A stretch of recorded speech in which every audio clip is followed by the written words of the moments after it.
आपके जीवन में सबसे बड़ी चुनौतियाँ क्या हैं, जिनका आपने सामना किया है?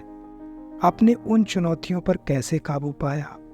आप किसी ऐसे व्यक्ति को क्या सलाह देंगे जो चुनौती से जूझ रहा है? आपने अपने जीवन में सबसे महत्वपूर्ण चीज़ क्या सीखी है? भविष्य के लिए आपका सबसे बड़ा लक्ष्य क्या है? क्या आपको कभी ऐसा महसूस हुआ है कि आप किसी मुसीबत में फंस गए हैं, जैसे कि आप अपना सर्वश्रेष्ठ जीवन नहीं जी पा रहे हैं? यदि हाँ, तो आप अकेले नहीं हैं। बहुत से लोग अपने जीवन में कभी न कभी ऐसा महसूस करते हैं। लेकिन क्या होगा अगर आपके जीवन के बारे में सोचने के तरीके को बदलने का कोई तरीका हो? क्या होगा यदि आप दुनिया को एक नई रोशनी में देखना सिखा सकें? दोस्तों, यही 101 निबंध जो आपके सोचने के तरीके को बदल देंगे। 101 essays that will change the way you think पुस्तक आती है। इस पुस्तक में लेखिका ब्रायना वेस्ट ने उद्देश्य खोजने से लेकर नकारात्मक सोच से निपटने तक कई विषयों पर अपनी इनसाइट साझा की हैं। वह आपको अपने जीवन के बारे में अलग ढंग से सोचने और उन संभावनाओं को देखने को चुनौती देती हैं जो आपके सामने है। चाहे आप खोया हुआ, अटका हुआ महसूस कर रहे हो या बस थोड़ी सी प्रेरणा की आवश्यकता हो। 101 essays that will change you the think एक ऐसी किताब है जिसे आप मिस नहीं करना चाहो। द एसे, इस पुस्तक को 101 निबंधों में विभाजित किया गया है, जिनमें से प्रत्येक एक संक्षिप्त और विचारोत्तेजक लेखन है। कुछ ऐसे निबंध हैं जिनमें वेस्ट और अपने अनुभव और इंसाइट साझा करती है। अन्य लोग अधिक दार्शनिक हैं जो जीवन, उद्देश्य और खुशी के बारे में बड़े प्रश्नों की खोज कर रहे हैं। इससे कोई फर्क नहीं पड़ता कि विषय क्या है। प्रत्येक ऐसे या निबंध निश्चित रूप से आपको अपने जीवन के बारे में अलग ढंग से सोचने की चुनौती देगा। ब्रायना वेस्ट के पास रोजमर्रा के अनुभवों में छिपे ज्ञान को खोजने का उपहार है और वह अपनी इंसाइट्स को इस तरह से साझा करती है जो विचारोत्तेजक और प्रेरणादायक दोनों है। दोस्तों, तो आज की वीडियो में हम इसी बुक की समरी के बारे में जानने वाले हैं और हम देखने वाले हैं कि वो कौन से 101 निबंध या ऐसे हैं जो आपके सोचने के तरीके को बदल देंगे। तो आइए इस बुक को हम कुछ चैप्टर्स के माध्यम से समराइज करते हैं और चलते हैं इस बुक के बेहतरीन लर्निंग्स की ओर। तो दोस्तों, इस बुक का फर्स्ट चैप्टर है द प्रॉब्लम विथ पैशन। दोस्तों, इस चैप्टर में लेखिका ब्रायना वेस्ट का तर्क है कि जुनून को अक्सर अतिरंजित किया जाता है। वह कहती हैं कि जुनून क्षणभंगुर है और यह हमेशा आपके जीवन के उद्देश्य के लिए एक विश्वसनीय मार्गदर्शन नहीं है। वह सुझाव देती है कि अपने जुनून का पालन करने की तुलना में जीवन में अपना उद्देश्य ढूंढना अधिक महत्वपूर्ण है। लेखिका ने जुनून को किसी चीज के लिए उत्साह या उत्तेजना की एक मजबूत भावना के रूप में परिभाषित करके शुरू किया है। वह कहती है कि जुनून को अक्सर एक अच्छी चीज के रूप में देखा जाता है और इसे अक्सर सपनों की नौकरी या कॉलिंग के पर्याय के रूप में उपयोग किया जाता है। हालांकि लेखिका का तर्क है कि जुनून हमेशा हमारे जीवन के उद्देश्य के लिए एक विश्वसनीय मार्गदर्शक नहीं होता है। लेखिका का कहना है कि जुनून क्षणभंगुर हो सकता है। हम कुछ समय के लिए किसी चीज को लेकर जुनूनी हो सकते हैं, लेकिन फिर हमारी रुचि कम हो सकती है, यह निराशाजनक हो सकता है, खासकर यदि हमने अपने जुनून के आधार पर जीवन के प्रमुख निर्णय लिए हों। लेखिका का यह भी कहना है कि जुनून चिंता का एक सोर्स हो सकता है। हमें ऐसा महसूस हो सकता है कि सफल होने के लिए हमें किसी चीज के प्रति जुनूनी होना होगा। इससे हमें ऐसा महसूस हो सकता है कि हम कभी भी अच्छे नहीं हैं, क्योंकि हम कभी भी किसी भी चीज के प्रति उतने भावुक नहीं होते जितना हम सोचते हैं कि हमें होना चाहिए। तो यदि जुनून हमेशा अच्छी चीज नहीं है तो विकल्प क्या है?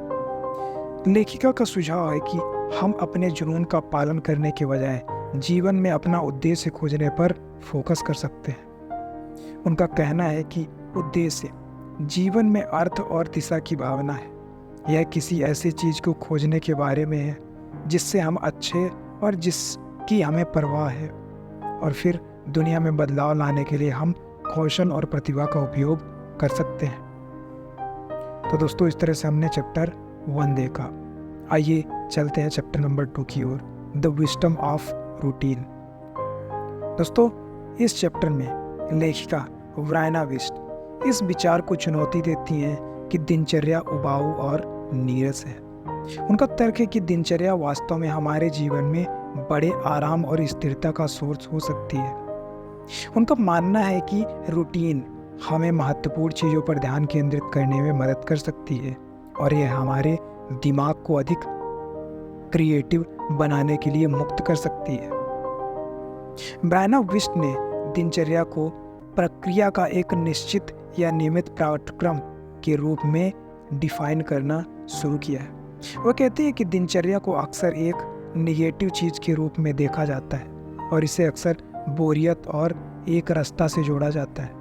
हालांकि लेखिका का तर्क है कि रूटीन वास्तव में एक अच्छी चीज़ हो सकती है। वह कहती है कि दिनचर्या हमें महत्वपूर्ण चीज़ों पर ध्यान केंद्रित करने में मदद कर सकती है। जब हमारी एक दिनचर्या होती है तो हमें आगे क्या करना है इसके बारे में निर्णय लेने में समय बर्बाद नहीं करना पड़ता। हम बस अपनी दिनचर्या का पालन कर सकते हैं और जान सकते हैं कि हम सही काम कर रहे हैं। यह हमारे दिमाग को अधिक रचनात्मक होने और उन चीज़ों पर फोकस करने के लिए मुक्त कर सकता है जिनकी हम वास्तव में परवाह करते हैं। विस्ट का यह भी कहना है कि दिनचर्या हमें स्थिरता की भावना प्रदान कर सकती है। जब हमारा जीवन अस्त व्यस्त हो तो नियमित दिनचर्या अपनाना मददगार हो सकता है। इससे हमें जमीन से जुड़ा हुआ और नियंत्रण में महसूस करने में मदद मिल सकती है। इसलिए यदि आप अपने जीवन में अधिक संरचना और स्थिरता जोड़ने का कोई तरीका ढूंढ रहे हैं तो मैं आपको एक दिनचर्या बनाने पर विचार करने के लिए प्रोत्साहित करता हूँ। इसमें कुछ भी विस्तृत होने की जरूरत नहीं है, बस कुछ सरल कार्य हैं जो आप हर दिन करते हैं। आपको यह जानकर आश्चर्य हो सकता है कि यह कितनी मदद कर सकता है। दोस्तों, मुझे उम्मीद है कि वीडियो आपको इन्फॉर्मेशनल लग रही है, और अगर वीडियो आपको इन्फॉर्मेशनल लग रही है तो वीडियो को लाइक करना ना भूलें। आइए चलते हैं चैप्टर नंबर 3 की ओर, the power of negative thinking. दोस्तों, इस चैप्टर में लेखिका का तर्क है कि नकारात्मक सोच वास्तव में एक अच्छी बात हो सकती है। लेखिका का मानना है कि कैसे नकारात्मक सोच हमें अपनी समस्याओं को पहचानने और अपने जीवन में आवश्यक बदलाव करने में मदद कर सकती है। वह यह भी कहती है कि नकारात्मक सोच प्रेरणा का स्रोत हो सकती है जो हमें कड़ी मेहनत करने और अपने लक्ष्यों को प्राप्त करने के लिए प्रेरित करती है। व्रायना विस्ट नकारात्मक सोच को किसी भी विचार जो आलोचनात्मक, निराशावादी या आत्म पराजित करने वाला है के रूप में डिफाइन करते हुए शुरू करती हैं। वह कहती हैं कि नकारात्मक सोच को अक्सर एक बुरी चीज़ के रूप में देखा जाता है, लेकिन उनका तर्क है कि यह वास्तव में मददगार हो सकती है। वह कहती हैं कि नकारात्मक सोच हमें अपनी समस्याओं को पहचानने में मदद कर सकती है। जब हमारे मन में नकारात्मक विचार आते हैं तो यह संकेत है कि कुछ गलत है। यह एक अच्छी बात हो सकती है क्योंकि यह हमें उन समस्याओं पर ध्यान केंद्रित करने में मदद कर सकती है जिनका समाधान करने की आवश्यकता है। विस्ट का यह भी कहना है कि नकारात्मक सोच प्रेरणा का स्रोत हो सकती है। जब हमारे मन में नकारात्मक विचार आते हैं तो यह हमें क्रोधित या निराश कर सकते हैं। यह गुस्सा या हताशा एक शक्तिशाली प्रेरक हो सकती है जो हमें कड़ी मेहनत करने और अपने लक्ष्यों को प्राप्त करने के लिए प्रेरित करती है। बेशक नकारात्मक सोच भी हानिकारक हो सकती है अगर हम इसे नियंत्रण से बाहर जाने देंगे। यदि हम लगातार नकारात्मक पर फोकस करते रहेंगे तो इससे अवसाद, चिंता और अन्य मानसिक स्वास्थ्य समस्याएं हो सकती हैं। तो मुख्य बात यह है कि नकारात्मक सोच का रचनात्मक तरीके से उपयोग किया जाए। हमें इसका उपयोग अपनी समस्याओं की पहचान करने और बदलाव करने के लिए प्रेरित करने के लिए करना चाहिए, लेकिन हमें इसे खुद पर हावी नहीं होने देना चाहिए। दोस्तों, आइए चलते हैं chapter number 4 cure the importance of failure. इस चैप्टर में लेखिका ब्रायना विस्ट विफलता के महत्व के बारे में बात करती हैं। वह कहती हैं कि असफलता सफलता के विपरीत नहीं है, यह सफलता की यात्रा का हिस्सा है। वह हमें असफलता को गले लगाने और उससे सीखने के लिए प्रोत्साहित करती है। ब्रायना विस्ट ने विफलता को वांछित परिणाम प्राप्त न करने की क्रिया के रूप में परिभाषित करते हुए शुरुआत की। उनका मानना है कि विफलता को अक्सर एक बुरी चीज के रूप में देखा जाता है, लेकिन उनका तर्क है कि वास्तव में यह एक अच्छी चीज हो सकती है। लेखिका कहती हैं कि असफलता हमें सीखने और बढ़ने में मदद कर सकती है। जब हम असफल होते हैं तो हम अपनी गलतियों से सीख सकते हैं और भविष्य में बेहतर निर्णय ले सकते हैं। हम अधिक लचीला होना और असफलताओं से उबरना भी सीख सकते हैं। दोस्तों, वियस्ट का कहना है कि असफलता हमें चरित्र निर्माण में मदद कर सकती है। जब हम असफल होते हैं तो हम गहराई में उतरना होगा और आगे बढ़ने रहने की ताकत ढूंढनी होगी। इससे हमें दृढ़ संकल्प और दृढ़ता की मजबूत भावना विकसित करने में मदद मिलती है। बेशक असफलता दर्दनाक हो सकती है।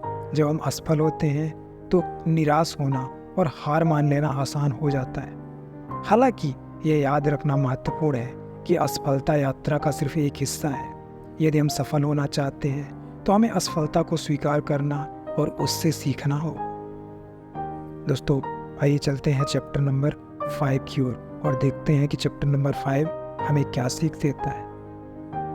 The gift of gratitude. इस चैप्टर में लेखिका कृतज्ञता की शक्ति के बारे में बात करती है। उनका कहना है कि कृतज्ञता खुशी की कुंजी है।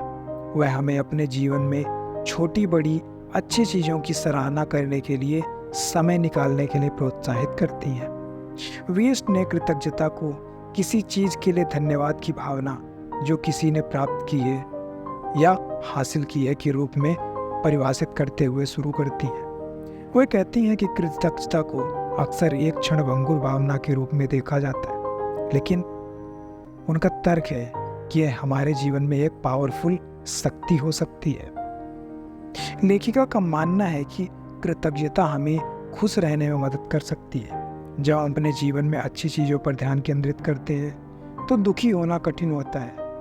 कृतज्ञता हमें अपने जीवन में अधिक संतुष्ट होने में भी मदद कर सकती है। जब हम हमारे पास जो कुछ है उसकी सराहना करते हैं तो हमारे पास जो नहीं है उस पर ध्यान केंद्रित करने की संभावना कम हो जाती है। लेखिका कहती हैं कि कृतज्ञता हमें दूसरों से अधिक जुड़े रहने में हेल्प कर सकती है। जब हम दूसरों के प्रति आभार व्यक्त करते हैं तो इससे रिश्ते मजबूत बनते हैं। यह हमें दूसरों की मदद करने की अधिक संभावना भी बनाता है, जो दुनिया में सकारात्मकता का प्रभाव पैदा कर सकता है। निसंदेह कृतज्ञता हर किसी में स्वाभाविक रूप से नहीं आती, इसके लिए अभ्यास की आवश्यकता होती है। लेकिन जितना अधिक हम अभ्यास करते हैं यह उतना ही आसान हो जाता है। दोस्तों, मुझे उम्मीद है कि वीडियो आपको इंटरेस्टिंग लग रही है, और अगर वीडियो आपको इंटरेस्टिंग लग रही है तो वीडियो को लाइक और चैनल को सब्सक्राइब करना ना भूलें। आइए चलते हैं अगले चैप्टर की ओर, द आर्ट ऑफ लेटिंग गो। दोस्तों, इस चैप्टर में लेखिका अतीत को जाने देने के महत्व को बताती है। उनका मानना है कि हम अतीत को नहीं बदल सकते, लेकिन हम यह चुन सकते हैं कि हम उस पर कैसे प्रतिक्रिया दें। वह हमें नकारात्मक अनुभवों को त्यागने और वर्तमान क्षण पर ध्यान केंद्रित करने के लिए प्रोत्साहित करती है। वेस्ट ने किसी चीज़ या व्यक्ति से लगाव को मुक्त करने की प्रक्रिया को परिभाषित करते हुए शुरू किया। उनका मानना है कि जाने देना अक्सर एक नकारात्मक चीज के रूप में देखा जाता है, लेकिन क्या होगा कि यह एक वास्तव में एक सकारात्मक चीज हो जाए तो। लेखिका कहती है कि जाने देने से हम पिछले दर्द से उबरने में मदद मिल सकती है। जब हम नकारात्मक अनुभव को पकड़ कर रखते हैं तो हम उन्हें लगातार दोहराते रहते हैं। यह हमें आगे बढ़ने और अपना जीवन पूर्णता से जीने से रोक सकता है। वेस्ट का यह भी कहना है कि जाने देना हमें क्षण में अधिक उपस्थिति रहने में मदद कर सकता है। जब हम लगातार अतीत या भविष्य के बारे में चिंता करते रहते हैं तो हम वर्तमान क्षण का आनंद नहीं ले पाते। जाने देने से हमें यही और अभी पर ध्यान केंद्रित करने और अपने जीवन में अच्छी चीज़ों को सराहना करने में मदद मिल सकती है। बेशक छोड़ना आसान नहीं है, इसमें समय और अभ्यास लगता है, लेकिन यह इसके लायक है क्योंकि यह हमें अतीत से मुक्त कर सकता है और हमें अपना जीवन पूरी तरह से जीने की अनुमति दे सकता है। दोस्तों, अगला चैप्टर है the importance of self care. दोस्तों, इस चैप्टर में लेखिका ब्रायना वेस्ट शारीरिक, मानसिक और भावनात्मक रूप से अपना ख्याल रखने के बारे में बात करती है।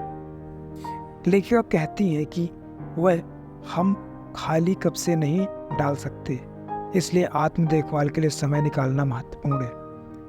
वह हमें स्वस्थ भोजन खाने, पर्याप्त नींद लेने और नियमित व्यायाम करने के लिए प्रोत्साहित करती है। वह यह भी कहती है कि हमें उन गतिविधियों के लिए समय निकालने की ज़रूरत है जिनमें हमें आनंद आता है और जो हमें अच्छा महसूस कराती है। बीएस्ट ने आत्म देखभाल को अपनी भलाई को संरक्षित करने या सुधारने के लिए कदम उठाने का अभ्यास के रूप में परिभाषित करना शुरू किया। वह कहती हैं कि आत्म देखभाल को अक्सर एक विलासिता के रूप में देखा जाता है, लेकिन लेखिका का तर्क है कि यह स्वस्थ और खुशहाल जीवन जीने का एक अनिवार्य हिस्सा है। लेखिका का मानना है कि आत्म देखभाल हमारी मदद कर सकती है हमारे शारीरिक स्वास्थ्य में सुधार करके।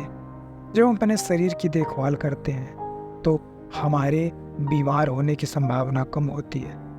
जिन चीज़ों को हम पसंद करते हैं उन्हें करने के लिए हमारे पास अधिक ऊर्जा और सहन शक्ति होती है। हमारे मानसिक स्वास्थ्य में सुधार करना, जब हम अपने दिमाग का ख्याल रखते हैं तो हमें तनाव, चिंता और अवसाद का अनुभव होने की संभावना कम होती है। हम चुनौतियों और असफलताओं का बेहतर ढंग से सामना करने में सक्षम हैं। हमारे भावनात्मक स्वास्थ्य में सुधार होता है। जब हम अपनी भावनाओं का ख्याल रखते हैं तो हम खुशी और संतुष्टि का बेहतर अनुभव कर पाते हैं। हमें क्रोध, उदासी और हताशा का अनुभव होने की भी संभावना कम होती है। दोस्तों, आइए चलते हैं चैप्टर नंबर 8 की ओर। चैप्टर नंबर 8 है द पावर ऑफ वर्ड्स। दोस्तों, चैप्टर नंबर 8 में ब्रायना वेस्ट शब्दों की शक्ति के बारे में बात करती हैं। शब्दों की शक्ति हमारी वास्तविकता बनाने की ताकत होती है। लेखिका हमें हमारे द्वारा उपयोग किए जाने वाले शब्दों के प्रति सचेत रहने और ऐसे शब्दों को चुनने के लिए प्रोत्साहित करती है जो सकारात्मक हो। लेखिका शब्दों को भाषा की सबसे छोटी इकाई, जिसका अर्थ होता है, के रूप में परिभाषित करते हुए प्रारंभ करती है। लेखिका कहती है कि शब्दों को अक्सर केवल ध्वनि या प्रतीक के रूप में देखा जाता है, लेकिन उनका तर्क है कि वे इससे कहीं अधिक हैं। उनमें हमारे विचारों, हमारी भावनाओं और हमारे कार्यों को आकार देने की शक्ति है।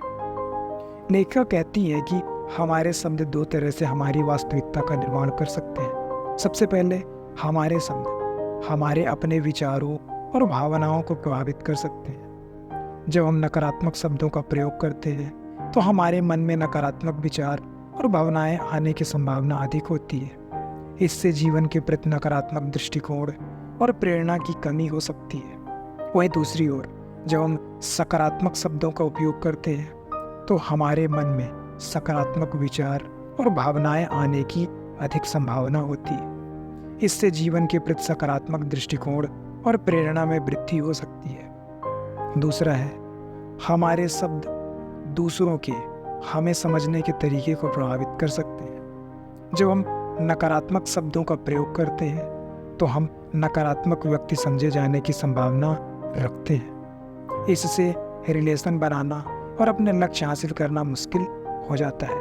वहीं दूसरी ओर जब हम सकारात्मक शब्दों का उपयोग करते हैं तो हमें सकारात्मक लोगों के रूप में देखे जाने की अधिक संभावना होती है। इससे रिलेशन बनाना और अपने गोल्स हासिल करना आसान हो जाता है। दोस्तों, मुझे उम्मीद है कि वीडियो आपको इन्फॉर्मेशनल लग रही है, और अगर वीडियो आपको इन्फॉर्मेशनल लग रही है तो वीडियो को लाइक करना और चैनल को सब्सक्राइब करना ना भूलें।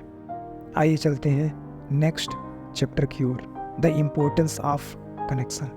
दोस्तों, द इम्पोर्टेंस ऑफ कनेक्शन में लेखिका कनेक्शन बनाने के महत्व के बारे में बात करती है। ब्रायना विस्ट का मानना है कि हम सामाजिक प्राणी हैं और हमें आगे बढ़ने के लिए जुड़ाव की ज़रूरत है। वह हमें अपने आसपास के लोगों के साथ मजबूत रिलेशन बनाने के लिए प्रोत्साहित करती है। ब्रायना ने कनेक्शन को किसी व्यक्ति या वस्तु के संपर्क में रहने की क्रिया के रूप में परिभाषित करना शुरू किया। वह कहती है कि कनेक्शन को अक्सर विलासिता के रूप में देखा जाता है, लेकिन उनका तर्क है कि यह एक खुशहाल और पूर्ण जीवन जीने का अनिवार्य हिस्सा है। वह कहती है कि कनेक्शन हमारी मदद कर सकता है, जैसे कि प्यार और समर्थन महसूस कराकर। जब हमारे दूसरों के साथ मजबूत रिश्ते होते हैं तो हम प्यार और समर्थन महसूस करते हैं। इससे हम तनाव और प्रतिकूल परिस्थितियों से निपटने में मदद मिल सकती है। मूल्यवान और स्वीकार्य महसूस करना। जब हम दूसरों के साथ मजबूत रिश्ते में होते हैं तो हम वैल्यूएबल और स्वीकार्य महसूस करते हैं। इससे हमारा आत्मसम्मान और आत्मविश्वास बढ़ जाता है। कम अकेलापन और अलग थलग महसूस करना। जब हम दूसरों के साथ मजबूत रिश्ते बनाते हैं तो हम कम अकेलापन और अलग थलग महसूस नहीं करते हैं। इससे हमारे मानसिक और भावनात्मक स्वास्थ्य में सुधार होता है। अधिक उत्पादक होना।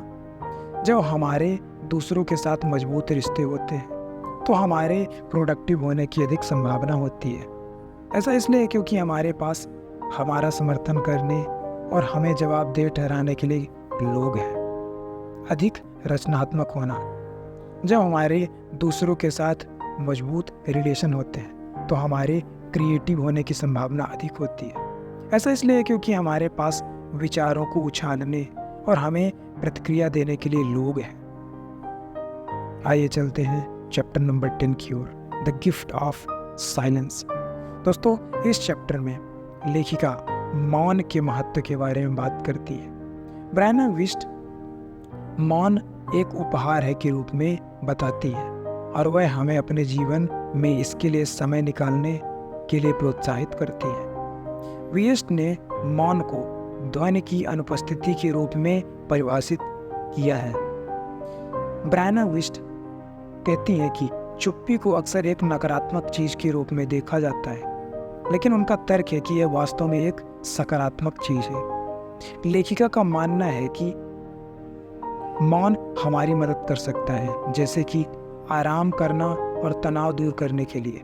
जब हम लगातार शोर से घिरे रहते हैं तो आराम करना और तनाव दूर करना मुश्किल हो सकता है, लेकिन मौन हमें शांत होने और अपने मन को साफ करने में मदद करता है। इस क्षण में अधिक उपस्थित रहना।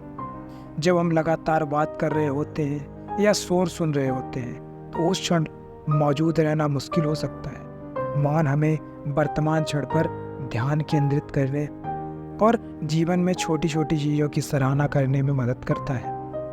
अधिक रचनात्मक होना। जब हम मौन में होते हैं तो हमारे रचनात्मक होने की संभावना अधिक होती है। ऐसा इसलिए क्योंकि हमारे पास सोचने और विचार करने के लिए जगह है। फिर है खुद से जुड़ना। मौन हमें खुद से जुड़ने और अपने विचारों और भावनाओं को समझने में मदद करता है। फिर दूसरों से जुड़ना। मौन हमें दूसरों के साथ गहरे स्तर पर जुड़ने में मदद करता है। ऐसा इसलिए है क्योंकि हमारे पास दूसरों को क्या कहना है उसे सुनने और वास्तव में सुनने का समय होता है। फिर है chapter number 11, the science of happiness. दोस्तों, चैप्टर 11 में लेखिका ब्रायना विस्ट खुशी के विज्ञान, साइंस ऑफ हैप्पीनेस के बारे में बताती है। लेखिका का मानना है कि कुछ चीज़ें हैं जो हम अपनी खुशी बढ़ाने के लिए कर सकते हैं, भले ही हमारे पास वह सब कुछ ना हो जो हम सोचते हैं कि हम चाहते हैं। बीस्ट ने खुशी को कल्याण और संतुष्टि की स्थिति के रूप में परिभाषित करना शुरू किया। वह कहती हैं कि खुशी को अक्सर एक क्षणभंगुर भावना के रूप में देखा जाता है, लेकिन उनका तर्क है कि यह वास्तव में मन की एक अवस्था है जिसे हम विकसित कर सकते हैं। लेखिका कहती हैं कि खुशी पर वैज्ञानिक शोध का दायरा बढ़ रहा है। इस शोध से पता चला है कि कुछ चीज़ें हैं जो हम अपनी खुशी बढ़ाने के लिए कर सकते हैं, भले ही हमारे पास वह सब कुछ ना हो जो हम सोचते हैं कि हम चाहते हैं। दोस्तों, यहाँ कुछ चीज़ें दी गई हैं जो शोध से पता चला है कि खुशी बढ़ाने के लिए काम आ सकती है, जैसे कि कृतज्ञता, ग्रेटिट्यूड। इसके बाद है अपने जीवन में अच्छी चीज़ों पर ध्यान केंद्रित करने में मदद करना, सकारात्मक रिश्ते। इसके बाद है सार्थक काम। इसके अलावा है शारीरिक गतिविधि। अध्ययनों से पता चला है कि नियमित शारीरिक गतिविधि खुशी बढ़ा सकती है। ऐसा इसलिए क्योंकि व्यायाम से एंडोर्फिन निकलता है जिसका मूड बूस्टिंग प्रभाव होता है। फिर है नींद। अध्ययनों से पता चला है कि खुशी के लिए पर्याप्त नींद लेना आवश्यक है। ऐसा इसलिए है क्योंकि नींद हमें अपनी भावनाओं को नियंत्रित करने और तनाव से निपटने में मदद करती है। फिर है ध्यान। अध्ययनों से पता चला है कि ध्यान से खुशी बढ़ती है। ऐसा इसलिए होता है क्योंकि ध्यान हमें वर्तमान क्षण पर ध्यान केंद्रित करने और नकारात्मक विचारों और भावनाओं को दूर करने में मदद करता है। दोस्तों, आइए चलते हैं चैप्टर नंबर 12 की ओर, द आर्ट ऑफ फॉरगिवनेस। दोस्तों, इस चैप्टर में लेखिका क्षमा के महत्व के बारे में बात करती है। ब्रायना विस्ट कहती है कि क्षमा का अर्थ उस व्यक्ति के कार्यों को नज़रअंदाज करना नहीं है जिसने हमें चोट पहुंचाई है, बल्कि यह उस क्रोध और नाराजगी को दूर करने के बारे में है जिसे हमने पाला हुआ है। ब्रायना विस्ट ने क्षमा को किसी ऐसे व्यक्ति के प्रति क्रोध या नाराजगी जारी करने का कार्य जिसने हमारे साथ अन्याय किया है के रूप में परिभाषित करना शुरू किया है। वह कहती हैं कि क्षमा को अक्सर कमजोरी के रूप में देखा जाता है, लेकिन उनका तर्क है कि यह वास्तव में एक ताकत है।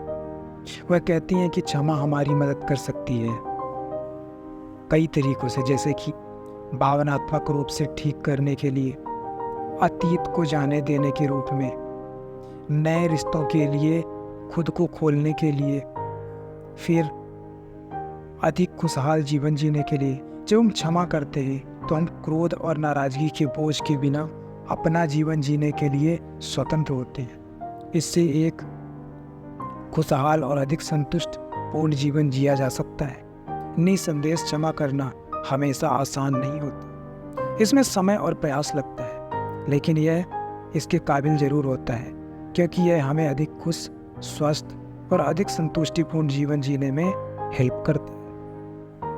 दोस्तों, मुझे उम्मीद है कि वीडियो आपको इन्फॉर्मेशनल लग रही है। अगर वीडियो आपको इन्फॉर्मेशनल लग रही है तो वीडियो को लाइक और चैनल को सब्सक्राइब करना ना भूलें। आइए चलते हैं चैप्टर नंबर 13 की तरफ, द पावर ऑफ चॉइस। दोस्तों, इस चैप्टर में लेखिका ब्रायना विस्ट पसंद के महत्व के बारे में बताती हैं। ब्रायना विस्ट कहती है कि हम जितना सोचते हैं उससे कहीं अधिक हमारा अपने जीवन पर नियंत्रण होता है। लेखिका ने विकल्पों के एक सेट में से एक विकल्प चुनने की क्रिया के रूप में परिभाषित किया है। वह कहती है कि पसंद को अक्सर विलासिता के रूप में देखा जाता है, लेकिन उनका तर्क है कि यह एक पूर्ण जीवन जीने के लिए आवश्यक है। वह कहती हैं कि हमारे जीवन के सभी क्षेत्रों में हमारे पास विकल्प हैं, जिनमें शामिल हैं हमारे विचार। हम अपने विचारों को चुन सकते हैं जिन पर हम ध्यान केंद्रित करते हैं। हमें नकारात्मक विचारों पर ध्यान नहीं देना है, हम इसके बजाय सकारात्मक विचारों पर ध्यान केंद्रित करना चुन सकते हैं। हमारी भावनाएं, हम चुन सकते हैं कि हम अपनी भावनाओं पर कैसे प्रतिक्रिया दें। हमें अपनी भावनाओं को हम पर हावी नहीं होने देना है। हम अपनी भावनाओं को स्वस्थ तरीके से प्रतिबंधित करना चुन सकते हैं। फिर हमारे कार्य, हम अपने कार्य चुन सकते हैं। हमें वह काम नहीं करना है जो हम नहीं करना चाहते। हम ऐसे कार्य करना चुन सकते हैं जो हमारे लक्ष्यों और मूल्यों के अनुरूप। हमारे रिश्ते, हम अपने रिश्ते चुन सकते हैं। हमें ऐसे रिश्तों में नहीं रहना है जो हमारे लिए स्वस्थ नहीं है।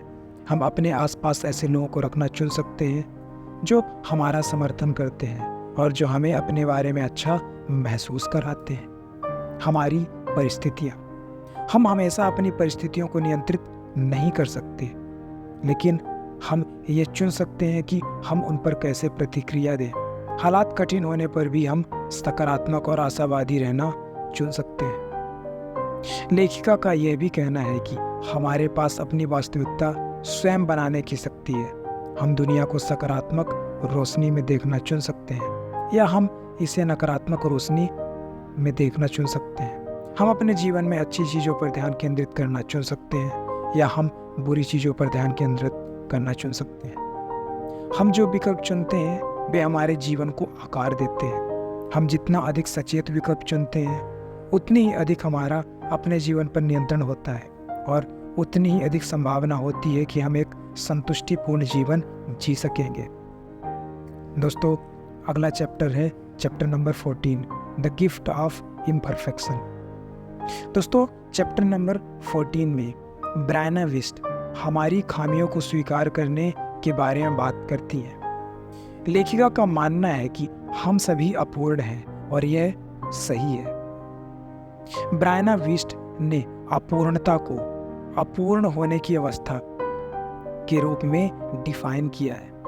वह कहती हैं कि अपूर्णता को अक्सर एक नकारात्मक चीज के रूप में देखा जाता है, लेकिन उनका तर्क है कि यह वास्तव में एक उपहार है। वह कहती हैं कि अपूर्णता हमें इंसान बनाती है। यह हमें अद्वितीय और विशेष बनाता है। यह हमें दूसरों से भरोसेमंद बनाता है। वह यह भी कहती हैं कि अपूर्णता, इम्परफेक्शन, हमें बढ़ने और सीखने की अनुमति देती है। जब हम गलतियां करते हैं तो हमारे पास उनसे सीखने और बेहतर इंसान बनने का अवसर होता है। बीएस्ट हमें अपनी खामियों को स्वीकार करने और पूर्णता के लिए प्रयास करना बंद करने के लिए प्रोत्साहित करती हैं। वह कहती हैं कि पूर्णता एक भ्रम है और इसे हासिल करना असंभव है। वह कहती है कि हमें अपना सर्वश्रेष्ठ संस्करण बनने, खामियों और सभी पर ध्यान केंद्रित करना चाहिए। हमें इस बात पर गर्व होना चाहिए कि हम कौन हैं और हमें किसी को भी अन्यथा बताने नहीं देना चाहिए। तो दोस्तों, आज की वीडियो यहीं समाप्त करते हैं। मुझे उम्मीद है कि वीडियो आपको इन्फॉर्मेशनल लगी होगी और पसंद आई होगी। दोस्तों, वीडियो के डिस्क्रिप्शन में इस बुक के हिंदी और इंग्लिश वर्जन का बेस्ट बाय लिंक मिल जाएगा, तो वहाँ से जाके आप बाई कर सकते हैं। दोस्तों, अगर आपने अभी तक अपने फर्स्ट इन्वेस्टमेंट की जर्नी को स्टार्ट नहीं किया है तो अभी जाइए वीडियो के डिस्क्रिप्शन में, जहां आपको इंडिया के बेस्ट ब्रोकरेज फर्म के साथ अकाउंट खोलिए और अपने पहले इन्वेस्टमेंट की जर्नी शुरू कीजिए। दोस्तों, अगर आपको ये समरी पसंद आई है तो वीडियो को लाइक करना और शेयर करना ना भूलें अपने दोस्तों और परिवार के साथ। ऐसे ही फाइनेंस, स्टॉक मार्केट और मोटिवेशनल वीडियोज़ की समरी देखने के लिए चैनल को सब्सक्राइब कीजिए। कमेंट करके बताइए वीडियो कैसा लगा। अपना वैल्यूएबल टाइम देने के लिए धन्यवाद। मिलते हैं एक और शानदार वीडियो में, तब तक के लिए कीप वॉचिंग।